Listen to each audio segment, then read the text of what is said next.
Hi, my name is Gary Farinha. I'm a financial advisor for DCS Cape Town, working at the 1618 Cape Town branch.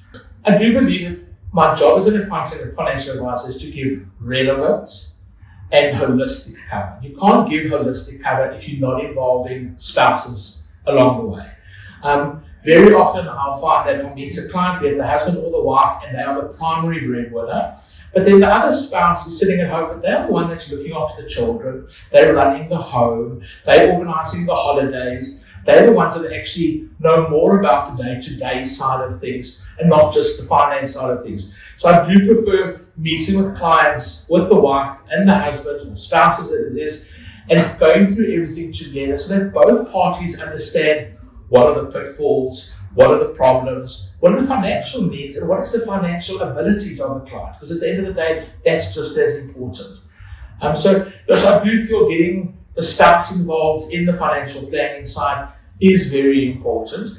And also then children along the way. I like to, when a child starts getting to 16, 18 years old, giving them a bank account from Discovery Bank, getting them involved, obviously understanding how Discovery works. Are they utilizing the vitality through their parents' medical aid or through the parents' life policy? Because that's a future client for me. That's somebody that I'm going to be able to chat to in the future and grow with them as individuals, that they know who I am. And I know at school we weren't taught these things. We didn't understand how these things. We got out into the real world.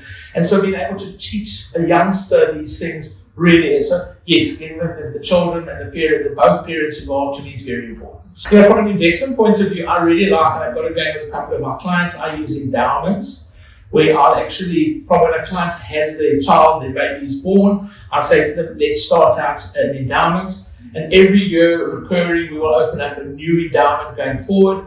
And whether it's an 850 or 1,000 Rand or whatever the client can afford, at the end of the day, at the end of every fifth year, one endowment is going to be paying out. That's paying for their grade R. The next one's paying for their grade 1, their grade 2. And so building up all these little endowments are helping clients to be able to pay for school fees along the way.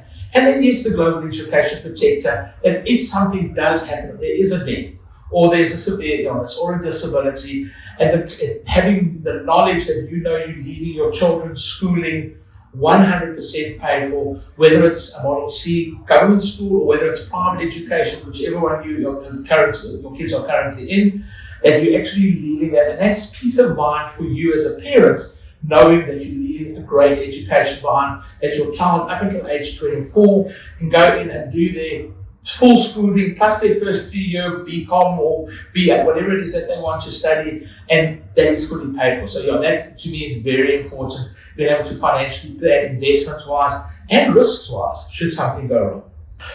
So when I sit with clients and I ask them, obviously, what do they do, what do they earn, that's all very important, but also to me is, how are your parents doing?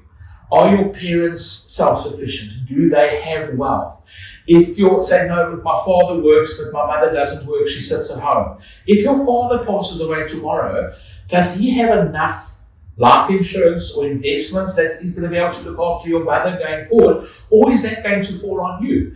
And if it's going to fall on you, how does that impact your lifestyle, your wife's lifestyle, your children's lifestyle going forward? So possibly planning a risk event and saying, well, let's look at taking out possibly a life insurance on your father, so that if he does pass away, that money will come to you and you can utilize that to maintain your mother's lifestyle, not affecting your own lifestyle. So yes, bringing that type of information into, and very often it's a matter of the breadwinner might not be the problem, the one that has the problem with the bed. It's the spouse that's sitting at home, and they might be worried about their parents. So that's where you need to get both of them involved and understand the dynamics of the family as a whole.